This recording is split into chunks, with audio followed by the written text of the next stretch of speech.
Les enseignements qui changeront votre vie pour toujours. Toutes choses dont vous avez besoin dans votre vie, elles sont dans la parole. Allez à la parole.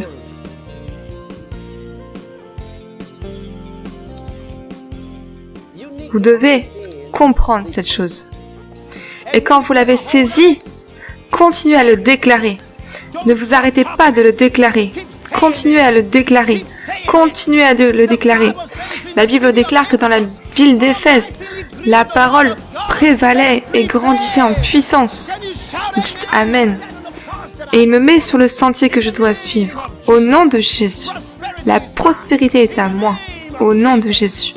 Le Seigneur est mon berger. Je ne manquerai de rien.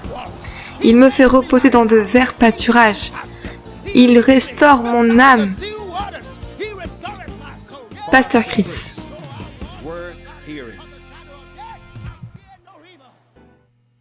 Ok. 1 Timothée 4. Je vous lis à partir du verset 6.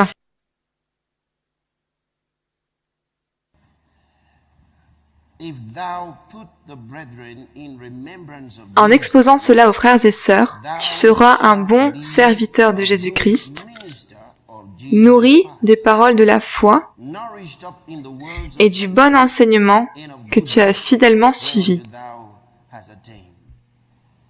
C'est bien, si tu veux être un bon ministre de Jésus-Christ, eh bien on te montre une manière de l'être.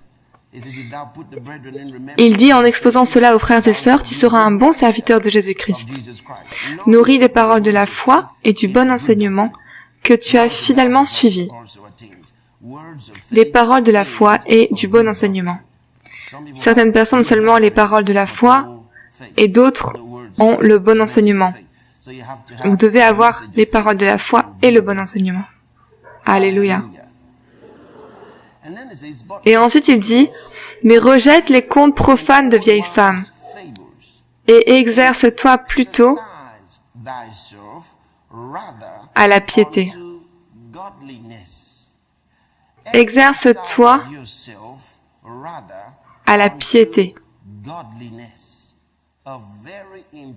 C'est une instruction spirituelle très importante. Il dit, exerce-toi à la piété.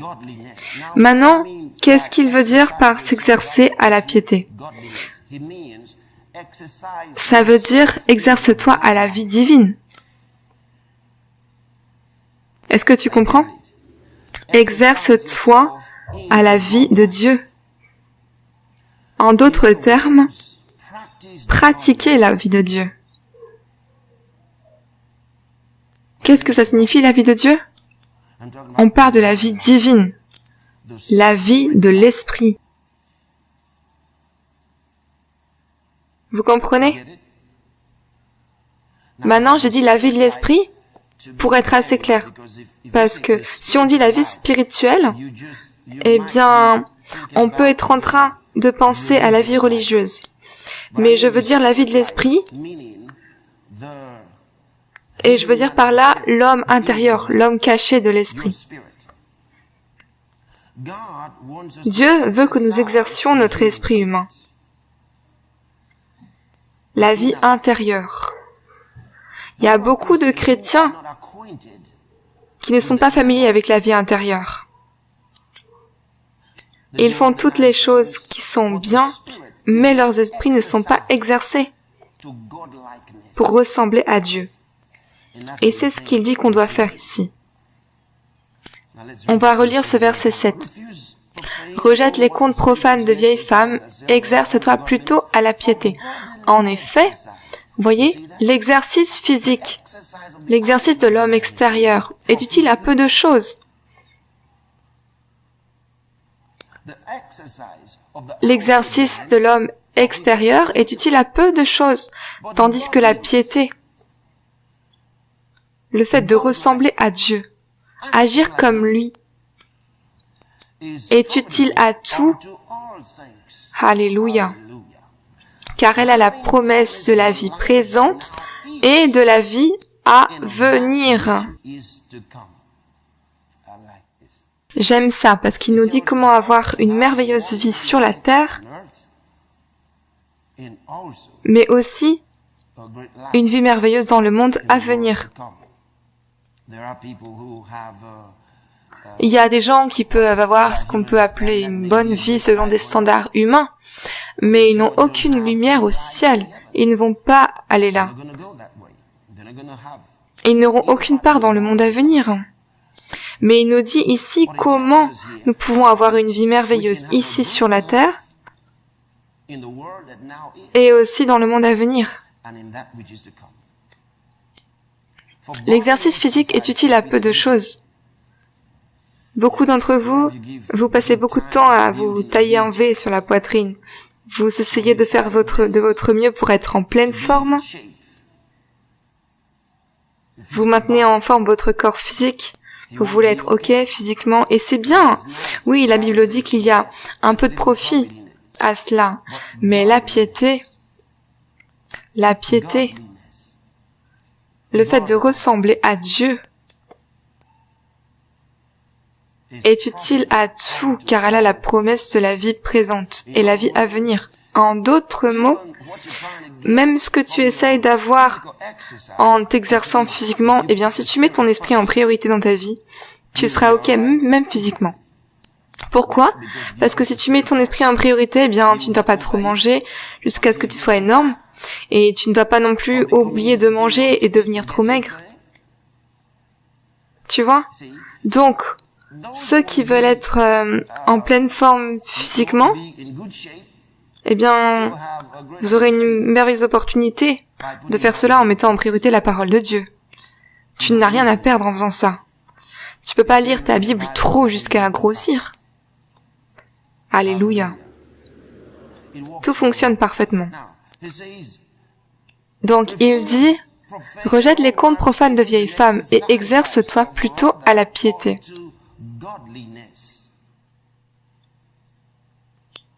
Exerce-toi dans l'esprit. Tu vois, si on laissait un enfant tout seul dans une chambre et que personne ne vienne lui parler,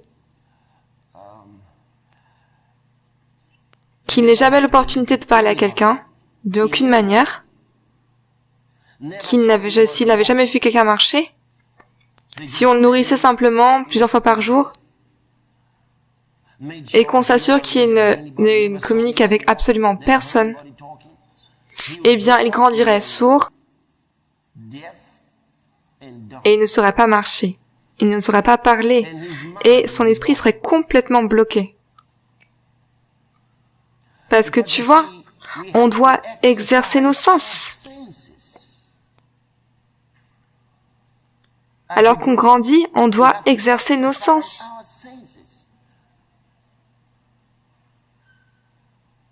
Et plus tu exerces tes sens, plus tu deviens intelligent. Tu exerces ton intelligence aussi. Tu sais, quand on te pose une question, et au lieu de réfléchir à la question et à ce que tu vas répondre, tu dis « je ne sais pas ». Au moment où tu dis « je ne sais pas », eh bien, ton intelligence se bloque. Tu as envoyé un message dans ton système, on n'a pas besoin de penser. Donc ton esprit se bloque. Quand tu dis « je me souviens pas », eh bien, ton cerveau arrête de rechercher l'information. C'est comme, en fait, vois-tu, c'est comme quand tu essaies de te souvenir de quelque chose, tes pensées, c'est comme un film, comme un ordinateur, qui cherche l'information et qui vérifie tous les fichiers. C'est comme ça que ton intelligence fonctionne. Quand tu essaies de te souvenir de quelque chose, et lorsque tu dis « ah, je ne m'en souviens pas », eh bien, le programme s'arrête. Tu vois ça? Et à cause de cela, on doit remercier le Seigneur pour la technologie, mais plus on se fie à la technologie, eh bien, moins on pense. Vous savez cela, n'est-ce pas? Toutes ces personnes qui ont besoin d'utiliser leur calculette pour taper 2 fois 5. 2 fois 5, ils ont besoin de sortir leur calculette. Mais ils ont un problème.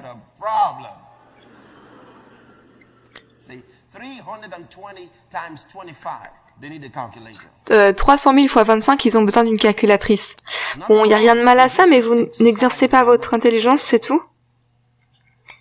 Mais ce n'aurait pas été un problème sérieux si ça s'arrêtait là. Et ça ne s'arrête pas là.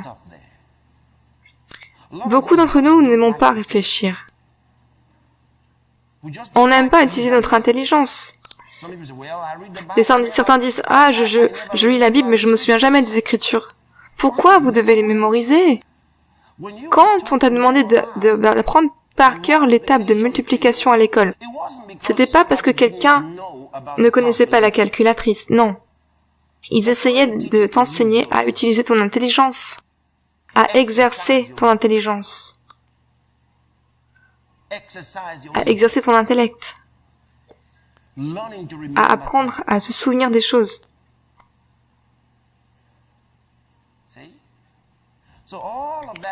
Donc pendant que tu étais à l'école et que les gens te donnaient des notes à apprendre, des informations à apprendre par cœur, c'était pas parce qu'ils étaient si intéressés pour connaître l'information. Non, on t'enseignait à découvrir par toi-même de l'information. Comment utiliser ton intelligence? Dis à quelqu'un à côté de toi, exerce ton intelligence. De la même manière que tu exerces ton corps. Tu exerces ton corps pour être en pleine forme, pour avoir la ligne. Et bien de même, tu exerces ton intelligence. Et maintenant, l'apôtre nous dit quelque chose, il dit, tout cet exercice est merveilleux, mais exerce-toi à la piété, spirituellement. En d'autres mots, que ton esprit soit actif. Que ton esprit soit actif, entraîne ton esprit, exerce ton esprit. Il dit, exerce-toi plutôt à la piété. Exerce-toi plutôt à la piété. Exerce ton esprit. Exerce ton esprit. Exerce ton esprit. J'ai dit exerce ton esprit. C'est bien d'exercer votre corps, c'est bien d'exercer votre intelligence. Ok? Mais exercez aussi votre esprit. Parce qu'il dit, l'exercice de l'esprit humain est utile à toute chose, car elle a la promesse de la vie présente et de la vie à venir. Tu veux avoir du succès, eh bien, exerce ton esprit. Alléluia. Moi, j'aime quand la parole nous montre notre responsabilité, ce qu'on doit faire. Parce que, vous voyez, il y a beaucoup de gens qui attendent que Dieu fasse tout pour eux.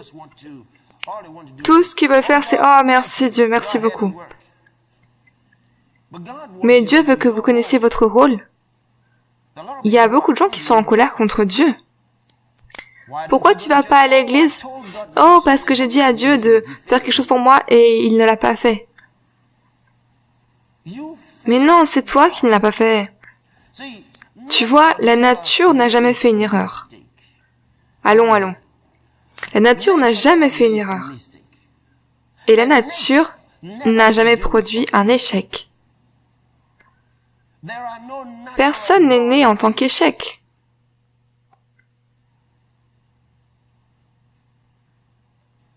Personne n'est né un échec.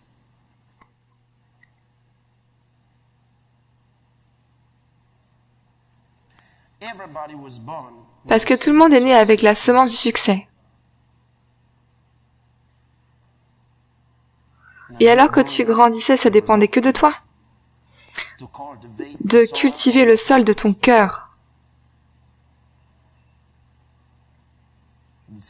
Soit tu décidais de grandir cette semence ou non. L'échec est la responsabilité de l'homme. Dieu n'a jamais créé un échec. Jamais. Personne n'est né pour échouer. Si tu as échoué dans la vie, au travail, dans ta famille, dans tes finances, ce n'est pas du tout le plan de Dieu.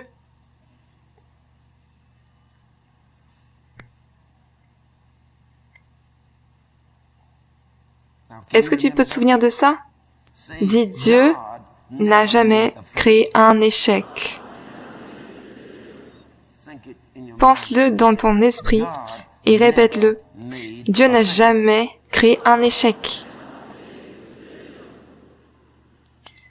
Personne n'est né pour échouer. Donc, le succès est votre droit autant que votre responsabilité.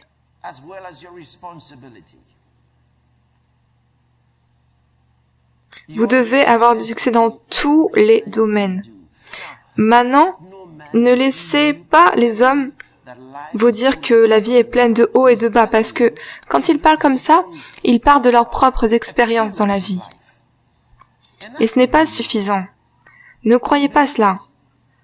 Vous n'avez pas besoin d'échouer, de gagner, d'avoir du succès, d'échouer. Non, vous pouvez avoir seulement un voyage qui va dans une seule direction, de l'avant et vers le haut. Alléluia. Et moi, c'est la manière dont je voyage. Toujours de l'avant et toujours de l'amélioration. Il n'y a pas de haut et de bas. Alléluia. Pas de haut et de bas. Il dit dans toutes ces choses, nous sommes plus que vainqueurs à travers Jésus-Christ. Et nous savons que toute chose concourt au bien de ceux qui aiment Dieu, ceux qui sont appelés selon son dessein. Alléluia. Nous sommes nés pour avoir du succès, nés pour être la gloire de Dieu. Alléluia. Nés pour être victorieux, pour être prospères, pour vivre une vie saine, heureuse et accomplie. Maintenant, toute chose qui ne s'aligne pas avec ça est une erreur. Alléluia. Souvenez-vous, il y a beaucoup de gens qui ne croient pas cela. N'oubliez pas ça. Et parce qu'ils ne croient pas ça, ils ne peuvent pas en jouir. Maintenant, je n'ai pas été malade depuis des années et je ne serai plus jamais malade de ma vie. Mais vous savez quoi? Il fut un temps où je tombais malade. Et je vous ai déjà raconté ça. Je suis tombée malade plusieurs fois, et vraiment méchamment. Et je passais 10 jours à l'hôpital, il y a des années de ça. Mais vous savez quoi? En plein milieu de la maladie, j'ai continué à déclarer « Je crois en la santé divine ». Je savais ce qui était mieux. Je savais ce que la Bible disait. Je savais que j'avais besoin de découvrir quelque chose que je ne connaissais pas. Comment le mettre en pratique? Quel était le problème? J'étais pas sûre d'où venait le problème, mais je savais que j'étais ignorant de quelque chose.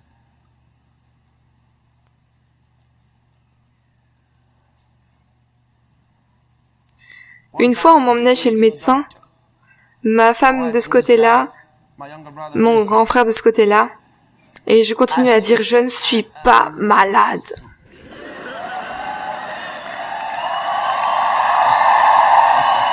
Alléluia.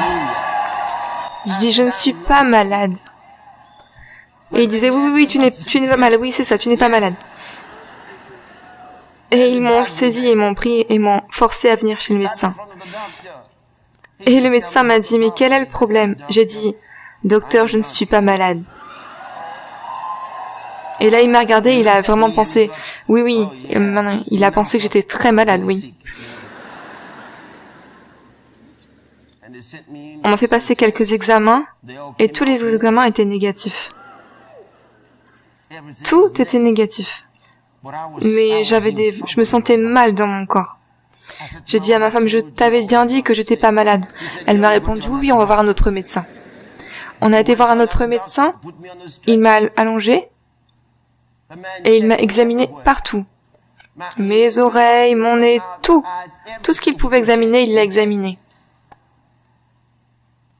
Ensuite, il me regardait comme ça. C'était en 1992. Il me regardait comme ça. Et ensuite, il a demandé à ma femme, quel travail est-ce qu'il fait dans la vie?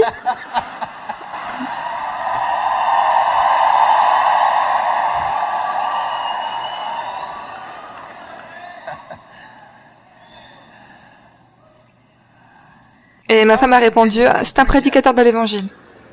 Le médecin a dit, d'accord, je vois. Il a dit, il a besoin de se reposer, il ne se repose jamais. Et ensuite, il m'a donné 3 tablettes. Il m'a dit, attention, si tu conduis, ne les prends pas. Tu les prends une après l'autre. J'ai pris la première, ça m'a complètement abattu. Je suis tombée, j'ai dormi 4 heures. J'ai pris la deuxième, ça m'a complètement abattu, mais je me sentais déjà mieux. J'ai pris la troisième, waouh, j'étais vraiment sur pied. Et je me suis dit, waouh, génial, super. J'ai pas besoin de me reposer et tout ce que je dois faire, c'est prendre ces tablettes. Donc, quelques mois plus tard,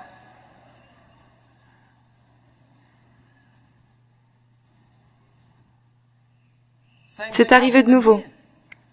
On est retourné chez ce même docteur et j'ai dit, docteur, je sais quel est le problème.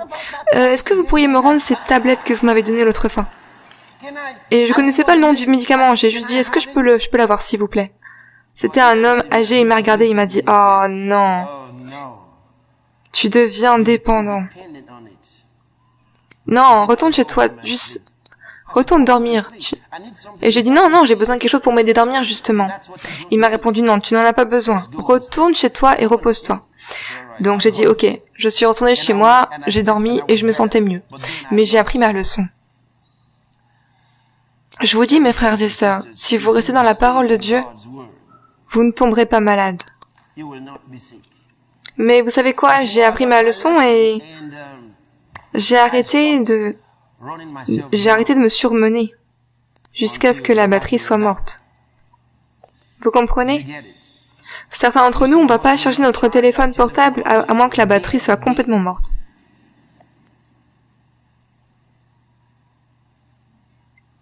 Gloire à Dieu. Mais le point où je veux en venir, c'est ça.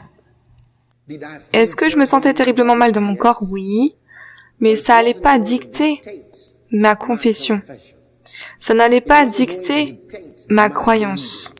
Ça n'allait pas affecter ma foi. Et c'est la raison pour laquelle on pouvait absolument rien trouver dans mon corps. Et est-ce que vous savez qu'il y a beaucoup de chrétiens qui meurent sans qu'il y ait rien qui se passe dans leur corps de mauvais?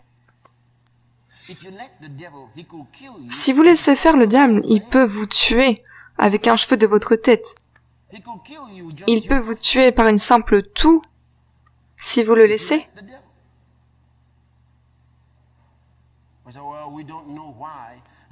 Les gens disent « Oh, on ne sait pas pourquoi cet homme est mort dans l'accident. »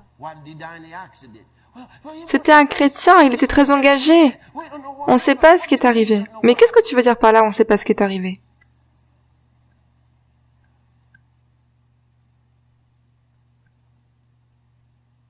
C'est notre responsabilité. C'est notre responsabilité.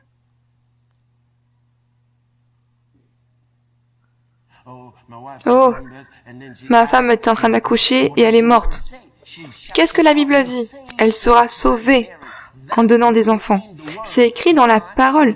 Pourquoi est-ce qu'une chrétienne devrait mourir durant l'accouchement? Non, ça ne devrait pas arriver. Mais ça arrive parce qu'on ne croit pas vraiment ce qu'on prétend croire. La parole est là. elle sera sauvée, elle sera préservée, délivrée, gardée, protégée en donnant les enfants. En d'autres mots, c'est une chose naturelle pour une femme de donner naissance. Ce n'est pas un problème.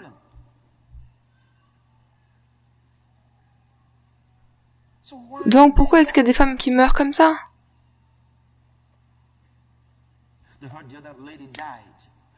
Elle a entendu parler d'une autre femme qui est morte. Elle la connaissait. Oh, oh Seigneur, si jamais je ne reviens pas, dis à ton mari, si jamais quelque chose arrive, dis à mon père que... Mais tu portes cette chose-là pendant 9 mois et elle pleure. Elle n'a même pas encore été au travail et elle pleure. Et après, elle ne revient pas. Et on se demande pourquoi. Mais qu'est-ce que tu veux dire pourquoi?